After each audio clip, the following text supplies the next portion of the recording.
Mais d'abord l'édito international sur Europe 1. Bonjour Vincent Hervouette. Bonjour Lionel, bonjour à toutes, bonjour à tous. Alors on revient sur la victoire d'Erdogan en Turquie, évidemment, par 52% des voix contre 48 à son rival.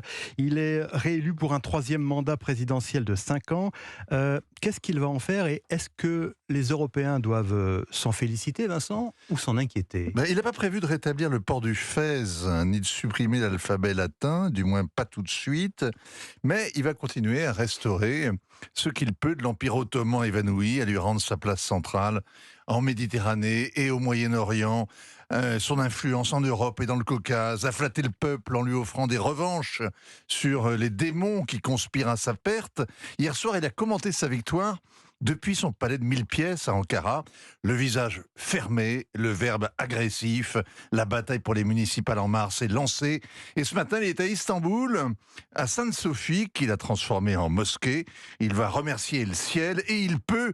On est 10 ans, jour pour jour, après le mouvement du Gezi qu'il a écrasé sans pitié.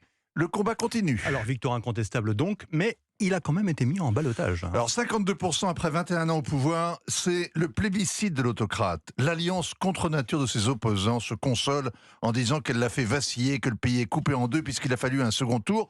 La vérité, c'est que la Turquie profonde garde confiance dans son raïs, que le clientélisme paye, que le contrôle des médias, ça marche, que l'islamisme et le nationalisme dansent un tango entraînant. Ceux qui étaient persuadés qu'Erdogan allait payer l'état calamiteux des finances publiques prédisent maintenant que l'heure des comptes approche, c'est-à-dire le défaut de paiement. Il devrait $1 milliard à Gazprom, sans compter la facture de la centrale nucléaire que les Russes viennent de lui construire dans le sud. On verra bien. À lire les télégrammes de félicitations reçus du Kremlin et du Qatar avant même la publication des résultats, on se dit qu'il a encore des amis prêts à lui faire crédit. Et puis ensuite, les félicitations hypocrites ont afflué d'Europe. Elles montrent que ses ennemis évitent d'affronter un animal politique aussi vociférant et aussi résistant. Les Européens ne le savent pas forcément. Mais hier soir, nous avons essuyé une défaite. Les partisans d'Erdogan ont passé la campagne à dénoncer notre soutien au terrorisme kurde, à vomir l'idéologie LGBT que l'Occident décadent veut imposer au reste du monde. Erdogan y a fait référence à chacun de ses meetings. Comment cela va-t-il se traduire maintenant, Vincent ?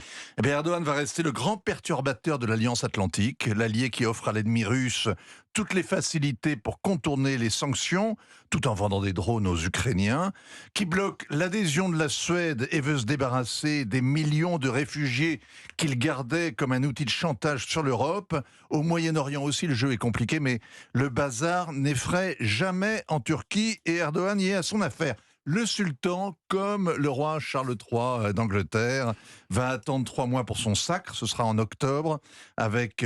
ça fait plus de 3 mois, ça en fait au moins 5. Ce sera en octobre, avec le centenaire de la fondation de la République. Il ne fallait pas rater ça.